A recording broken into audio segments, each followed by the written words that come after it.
মৌলভীবাজারে সেচ ও বিশুদ্ধ পানির তীব্র সংকট, নাকাল জনজীবন, চাষ নিয়ে দুশ্চিন্তায় কৃষক, সংকটের স্থায়ী সমাধান চান এলাকাবাসী। সমস্যার বেড়াজালে বন্দী বরগুনার চরাঞ্চলের শুটকি শ্রমিকদের জীবন, নেই সুপেয় পানি, স্যানিটেশন ব্যবস্থা, নিরাপত্তাহীনতা যেন নিত্যসঙ্গী। এবং পিরোজপুরে বাড়ছে কুল চাষ, রাসায়নিক ছাড়া উৎপাদিত হওয়ায় চাহিদা তুঙ্গে, মিলছে প্রায় কোটি টাকার মুনাফা।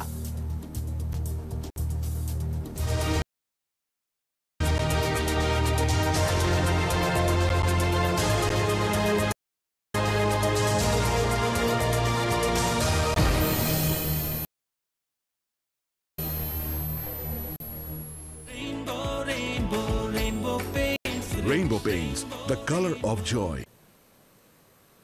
স্বাগত নিউজ 24 কৃষি সংবাদে। আপনাদের সাথে আছি আমি জান্নাতুল ফেরদৌস রুবা। দেখছিলেন শিরোনাম।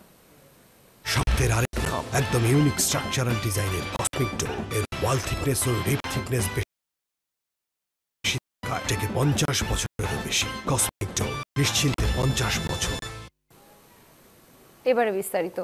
মৌলভীবাজারে ভূগর্ভস্থ পানির স্তর নিচে নামার কারণে দেখা দিয়েছে তীব্র পানি সংকট। পানির অভাবে জমিতে সেচ দিতে পারছেন না চাষিরা। এই পরিস্থিতিতে বোরো ধান চাষ নিয়ে চরম বিপাকে পড়েছেন কৃষক, সেই সাথে বিশুদ্ধ পানির সংকটে ভুগছেন এলাকাবাসীও। এই সংকটের স্থায়ী সমাধান চান তারা। শেখ সিরাজুল ইসলাম সিরাজের তথ্যচিত্রে ডেস্ক রিপোর্ট। চলছে গভীর নলকূপ থেকে পানি তোলার আপ্রাণ চেষ্টা, তবুও মিলছে না পানি। এই দৃশ্য মৌলভীবাজার জেলার। গত কয়েক সপ্তাহ থেকে পানির তীব্র সংকটে পড়েছেন এলাকাবাসী ও বোরো চাষিরা। ধলাই লাঘাটা নদী সহ পাহাড়ি ছড়াগুলোতেও পর্যাপ্ত পানি নেই। বিভিন্ন স্থানে ক্রচ বাঁধ দিয়ে পানি আটকিয়ে চাষাবাদের চেষ্টা করছেন কৃষক। সেচের অভাবে বেশ কিছু জমি এখনো অনাবাদি পড়ে আছে। পানির জায়গা গোয়া ফাটি যায়, আলু তোলা ফাটি যায়, আমরা পানি পারাম না। খেত করতাম গিলা আগুন মাসও খাইছি মাইর। খেত করা তো পানি কম, আর পানি নাই, যে নিচের লিয়ারও পানি নেই। প্রায় 8 কিলোমিটার দূরে যে ডিপ দিছ, খালি 2 বন্ধু তোমার ডিপে পানি দিয়ে তোমার দোলাই থাকে, কিন্তু একটু ডুবে আইলে কেন বরাবর পানি মিলে। এই অঞ্চলে শুধু চাষাবাদের জন্যই পানি সংকট দেখা দিয়েছে তা নয়, গৃহস্থালির জন্য বিশুদ্ধ পানির তীব্র সংকটে পড়েছেন এলাকাবাসী। ভোগান্তির যেন শেষ নেই। আস্তা শরীর দিয়ে আর ইয়া কলর দেখি মারলেও জোর দিলেও কলো পানি আয় না। তাহলে আমরা অনেক কষ্টে আছি। সরকারের একটা দাবি যে আমরা দিকে একটু তাকাইতে তারা সকল সময় পানি দেন না, বাসন দিতাম পারে না, কাপড় চোপড় দিতাম পারে না। সংশ্লিষ্টরা বলছেন অনাবৃষ্টির কারণে এ সময়ে অগভীর কূপে পানি থাকে কম। এছাড়া পরীক্ষা নিরীক্ষা ও পরামর্শ না দিয়ে ডিপ টিউবওয়েল বসানো তীব্র পানি সংকটের কারণ বলেও জানান তারা। কমলগঞ্জ উপজেলার বিভিন্ন স্থানে পানির স্তর নেমে গেছে। এটা মূলত হচ্ছে গভীর নলকূপ খননের পরে পানির স্তর নিচে চলে যাচ্ছে, এতে ফসলের সেচের ক্ষেত্রে অসুবিধা হচ্ছে। তো তারা যদি আমাদের উপজেলা কার্যালয়, আমাদের উপজেলা জনস্বাস্থ্য প্রকৌশল অফিসের সাথে যোগাযোগ করে তাদের নলকূপটা স্থাপন করার পরামর্শ নিত, তাহলে হয়তো সবগুলো নলকূপের সুনির্দিষ্ট গভীরতা স্থাপন করলে এই সমস্যাটা উদ্ভব হতো না।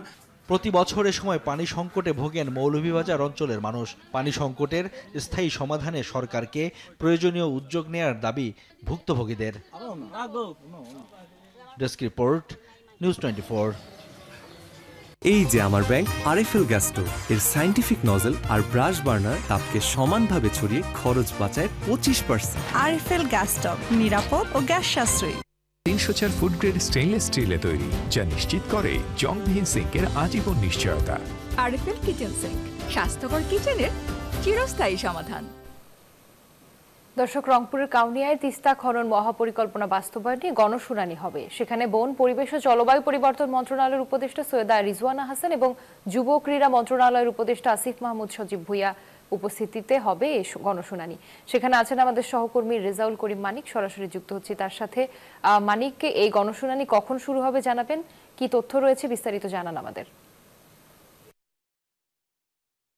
মাননীয় উপদেষ্টা আসিফ মাহমুদ সজীব ভুইয়া ধন্যবাদ আপনাকে। আপনি অবশ্যই জানেন যে তিস্তা পারের তিস্তা এই অঞ্চলের লাখো বা কোটি মানুষের দুঃখ, অর্থাৎ উত্তরের জীবনরেখা বলা হয় এই তিস্তাকে খনন এবং মহাপরিকল্পনা বাস্তবায়নের জন্যই তিস্তা অর্থাৎ নিয়ে করণীয় শীর্ষক একটি গণশুনানি অনুষ্ঠিত হচ্ছে। আজকে দুজন উপদেষ্টা সৈয়দা রিজওয়ানা হক এবং আসিফ মাহমুদ ভূঁইয়া কিছুক্ষণের মধ্যেই আজকে তিস্তা পারের রংপুরের কাউনিয়াতে আসবেন।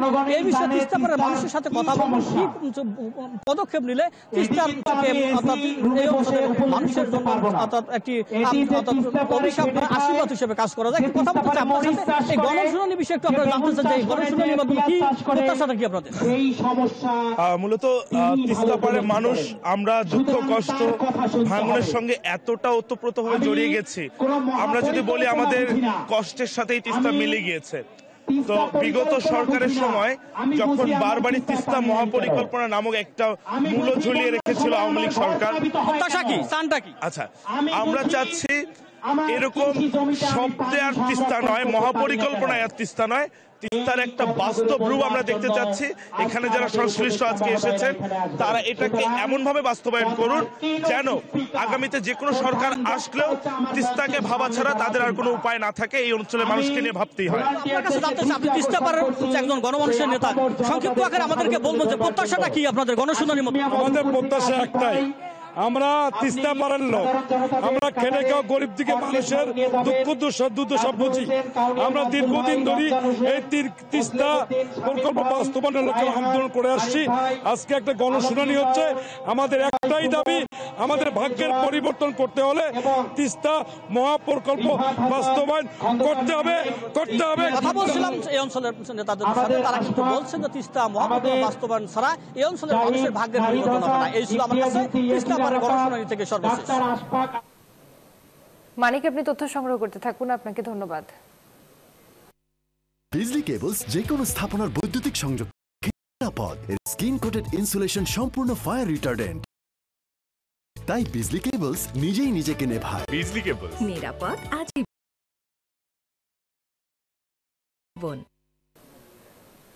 কৃষি সংবাদে নিচ্ছে একটি বিরতির, সাথেই থাকুন।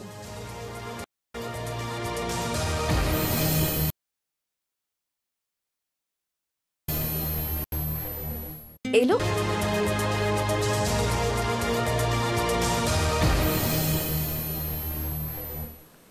আবারও স্বাগত নিউজ 24 কৃষি সংবাদে। সমস্যার বেড়াজালে বন্দী বরগুনার চরাঞ্চলের শুটকি শ্রমিকদের জীবন। নেই সুপেয় পানি, নেই স্যানিটেশন, শ্রমিকরা আক্রান্ত হন বিভিন্ন রোগে, চিকিৎসা সেবা থেকেও বঞ্চিত তারা। দিক নির্দেশক বাতি না থাকায় দিকভ্রান্ত হতে হয় সাগরে, নিরাপত্তাহীনতা তাদের নিত্য সঙ্গী। তবে শুটকি কারিগরদের সমস্যার সমাধানের আশ্বাস দিয়েছে মৎস্য বিভাগ।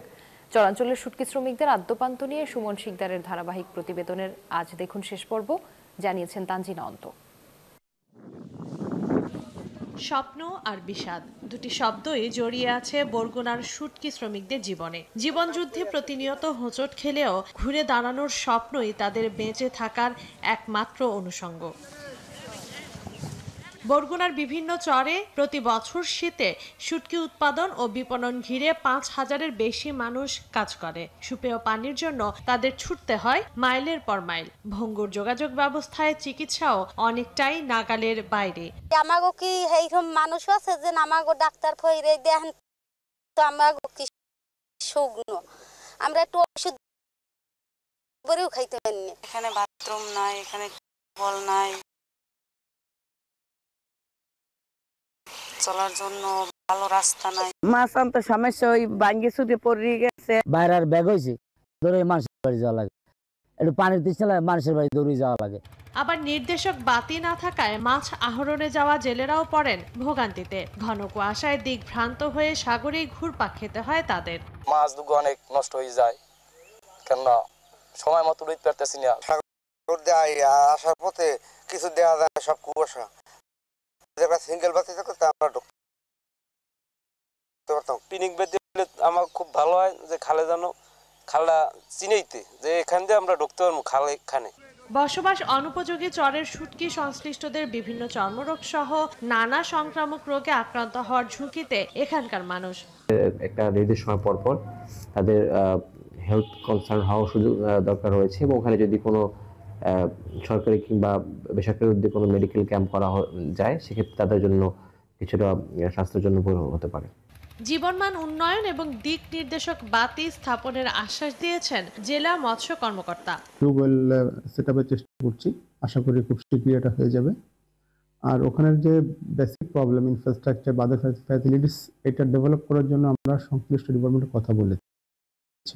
আর তাদের একটা দাবি সিগন্যাল লাইট, তো এটা খুব সহজ প্রসিডিওর না, আমি ইচ্ছে করলে পারি এমন না। তো আমরা এ বিষয়ে যথেষ্ট ব্যবস্থা গ্রহণ করব।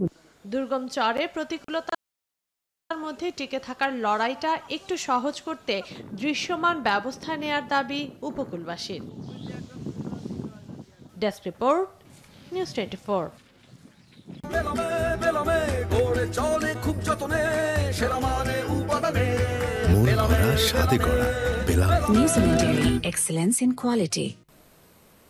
দর্শক, নরসিংদীতে কলা আবাদ করে লাভবান চাষিরা। এখানকার উৎপাদিত কলা চলে যাচ্ছে দেশের বিভিন্ন জেলায়। কলা চাষের আরো বিস্তারিত জানিয়েছেন আমাদের সহকর্মী হৃদয় খান।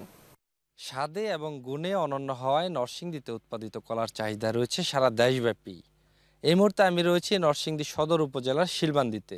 আপনাদেরকে যদি একটু দেখাই, এখানে বিস্তীর্ণ মাঠ জুড়ে কলার বাগান করেছেন কৃষক, যেখানে সাগর, অমৃত সাগর, গেরা সুন্দর থেকে শুরু করে নানা ধরনের কলা আবাদ করা হয়েছে। এবছর নরসিংদীতে প্রায় 2300 হেক্টর জমিতে কলার আবাদ করা হয়েছে। একই সাথে কথা বলেছি কৃষকদের সাথে, তারা যেমনটি বলছেন কম খরচে লাভ বেশি হওয়ায় দিন দিন তারা কিন্তু ঝুঁকছেন এই কলা চাষে।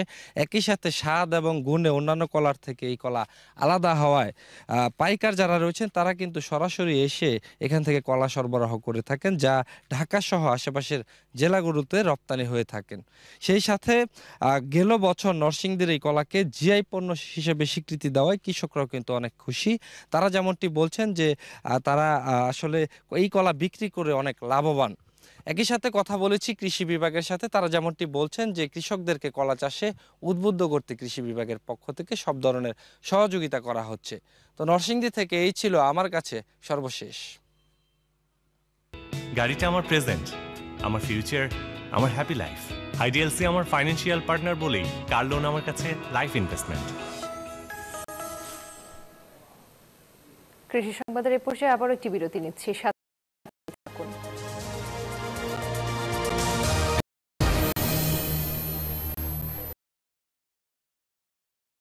এলো ইনস্ট্যান্ট মিল্ক পাউডার।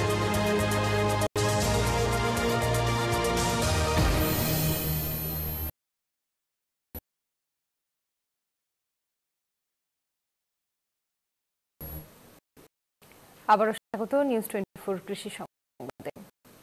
পিরোজপুরে বিভিন্ন জাতের বড়ই চাষে আগ্রহ বাড়ছে কৃষকের। কোনো ধরনের রাসায়নিক ছাড়া উৎপাদিত হওয়ায় এ বড়ইয়ের বেশ চাহিদাও রয়েছে।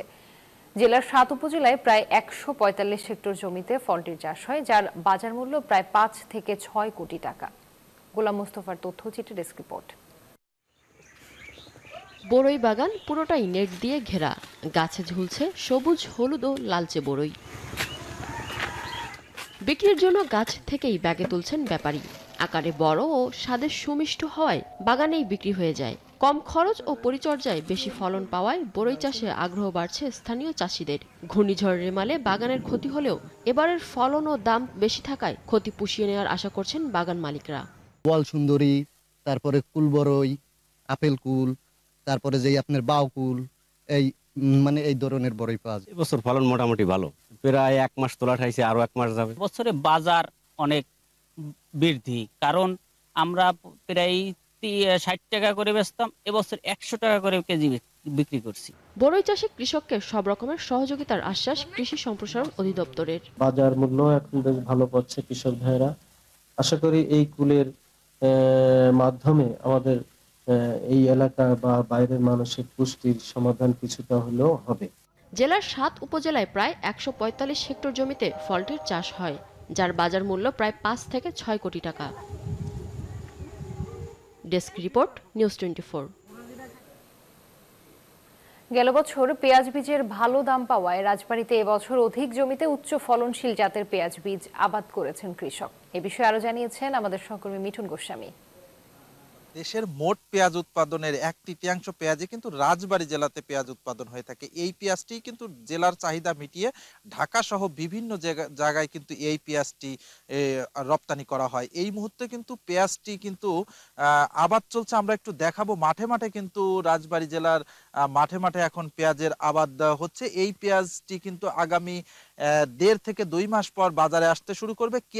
কৃষক কিন্তু এই পেঁয়াজটি এই মুহূর্তে পরিচর্যায় ব্যস্ত। তবে কৃষকদের কিন্তু এক ধরনের সংশয় কাজ করছে, যেহেতু এই মুহূর্তে কিন্তু বাজারে যে পেঁয়াজটি পাওয়া যাচ্ছে সেটি শীতকালীন পেঁয়াজ বা মুড়িকাটা পেঁয়াজ বলে, আর এটি হালি পেঁয়াজ। এই পেঁয়াজটি যখন উঠবে তখন কিন্তু বাজারে আরো পেঁয়াজের দাম কমতে থাকবে, যার কারণে কিন্তু কৃষক ক্ষতিগ্রস্ত হবে। কৃষক কিন্তু বলছে যে সরকার যদি এই মৌসুমে যদি পেঁয়াজ আমদানি না করে তাহলে অন্তত কৃষক তাদের যে খরচ সেই খরচটি উঠাতে পারবে। কারণ চলতি মৌসুমে কিন্তু প্রতি কেজি পেঁয়াজের বীজ কিনতে হয়েছে প্রকার ভেদে 10 থেকে 15,000 টাকা দরে। আর আমরা কৃষি বিভাগের সঙ্গে কথা বলেছি, কৃষি বিভাগ চলতি মৌসুমে কিন্তু কৃষকদের 1 কেজি করে পেঁয়াজের বীজ দিলেও সেটি কিন্তু কৃষক ক্ষতিগ্রস্ত হয়েছে। আর চলতি মৌসুমে রাজবাড়ী জেলায় 38,000 হেক্টর জমিতে পেঁয়াজের আবাদ হচ্ছে, যার লক্ষ্যমাত্রা ধরা হয়েছে 5 লক্ষ মেট্রিক টন। তবে সেটি কিন্তু 1 গুণ ছাড়িয়ে যাবে বলে এমনটাই বলা হচ্ছে। মূলত এতটুকুই ছিল আমার কাছে রাজবাড়ী থেকে পেঁয়াজ চাষের সর্বশেষ তথ্য। ফিরে যাচ্ছি স্টুডিওতে। আর এই ছিল নিউজ 24 কৃষি সংবাদে। আরো সংবাদ বিশ্লেষণ জানতে ভিজিট করুন www.news24bd.tv। এতক্ষণ সাথে থাকার জন্য ধন্যবাদ।